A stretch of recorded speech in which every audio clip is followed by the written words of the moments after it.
లో liquor scam అనేది భారీ స్థాయిలో జరిగింది. దాదాపుగా 3,500 కోట్లకు పైగా జరిగింది. ఇప్పుడు మాజీ ముఖ్యమంత్రి జగన్మోహన్ రెడ్డి గారు అరెస్ట్ అవుతారని చెప్పి మీడియా అంతా కూడా కథనాలు వినిపిస్తున్నాయి. ఏంటి సార్ మీ అభిప్రాయం ఏంటి? ఖచ్చితంగా జరిగే ఉంటదా? ఆయన జైలుకి వెళ్తారంటారా? తన పని తాను చేసుకుంటారండి. ఎవరు ఎవరు తప్పు చేసినా చట్టం పరిధిలో ఉంటది. చట్టం చూస్తూ ఊరుకోదు. చట్టం అయితే తన పని తాను చేసుకుంటది కదా. ఇప్పుడు ఊరికే ఏమంటారు కదా, నిప్పు లేని పొగ రాదు అని. ఆటోమేటిక్ గా జరిగి ఉంటది. జరిగితే చట్టం ప్రకారం వెళ్లాల్సిందే. వెళ్ళకుంటే ఎట్లుంటది? అవును సార్. అంటే ఇక్కడ క్యాష్ ట్రాన్సాక్షన్ అంటే లిక్కర్ అమ్మకాలు ఇప్పుడు మనం ఎక్కడ చూసినా కానీ ఫోన్ పేలు, గూగుల్ పేలు అనేవి కామన్ గా వింటూనే ఉన్నాం. కానీ గతంలో 5 ఏళ్లు కూడా మద్యం అమ్మకాల్లో ఫోన్ పేలు, గూగుల్ పేలు ఎక్కడా లేవు. ఓన్లీ క్యాష్ ఇచ్చి కొనుక్కోవడమే జరిగిందని అన్నారు. దాన్ని బట్టి కూడా జరిగిందని చెప్పి చాలా మంది ఆరోపిస్తున్నారు. మీ అభిప్రాయం ఏంటి సార్ దాని మీద? అంటే ఫోన్ పేలు చేయడం వల్ల ఇలాంటి ఫ్రాడ్ జరిగే అవకాశాలు తక్కువ కదండి. క్యాష్ ట్రాన్సాక్షన్ చేసి ఉంటారు కావాలని చేసి.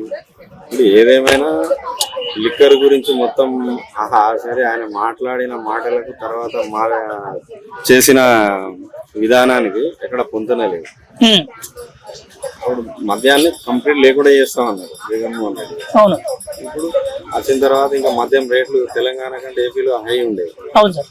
అలా పెంచి మళ్ళీ సొంత మద్యం నానే బ్రాండ్లే అమ్మడం, అది కూడా కరెక్ట్ కాదు కదా. వాళ్ళు ఇష్టారాజ్యంగా చేశారండి. ఇప్పుడు అప్పుడు దాంతో పోల్చుకుంటే ఇప్పుడు వాళ్ళు అక్కడ ప్రజలు మంచి తీర్పిచ్చి ప్రభుత్వాన్ని అయితే మార్చింది కదా. అవన్నీ చూసింది కదా, జనాలు గమనిస్తుంటారు కదండి. ఎవరేం చేసినా తప్పు. నేను అన్నంత మాత్రం నేను సమర్థించిన మాత్రాన కాదు, ఎవరు సమర్థించినా కాదు. ఎవరైనా ప్రజలు చూసి వాళ్ళ నిర్ణయాన్ని చేస్తారు. ఆ నిర్ణయం ప్రకారం ప్రభుత్వాలు మారుస్తారు. మరి ఇప్పుడు జగన్మోహన్ రెడ్డి గారు ఈ 3,500 కోట్లకు పైగా జరిగిన స్కామ్ లో దాదాపుగా 480 కేజీలకు పైగా బంగారం రూపంలో కూడా దీన్ని మార్పిడి చేశారని చెప్పి ఇప్పుడు కొత్త ఆరోపణ వచ్చింది. అంటే దానికి సంబంధించిన కొన్ని ఆధారాలు అనేవి సిట్ అధికారులు దొరికినాయని చెప్పి వస్తున్నాయి. అంటే ఖచ్చితంగా ఈ స్కామ్ జరిగిందని మీరు అనుకుంటున్నారా? అంటే ఈ స్థాయిలో అంటే అప్పుడు గాలి జనార్దన్ రెడ్డితో కలిసి అవన్నీ చేసినామని చూసినాం కదా. కాశ్మీర్ టు కన్యాకుమారి వరకు అన్ని గనులను చేసింది అనేది అప్పుడు ఆరోపణ. సరే, ఏమైంది? జైలుకి వెళ్ళి వచ్చింది అని వచ్చింది.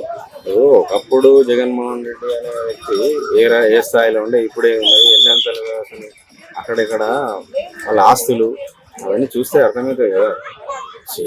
చేయకుండా ఆ లెవెల్ ఎట్టుంటారండి. నిజంగా చేసే ఉంటారు.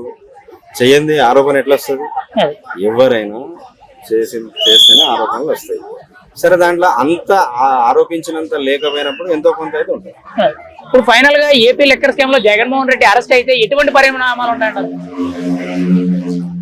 ఇప్పుడు అధికారం ఉంది కదా అని ఎవరైనా అక్రమంగా ఎవరిని ఏం చేస్తాం మేమే అని అనుకుంటే అదే కర్మ అనేది ఉంటదండి. ఆ కర్మని ఎవరు దూరం చేయలేరు. ఆ కర్మ ఫలం అనుభవించాల్సిందే. ఆయన తప్పు చేసి ఉంటే నిజంగా శిక్షార్హుడే.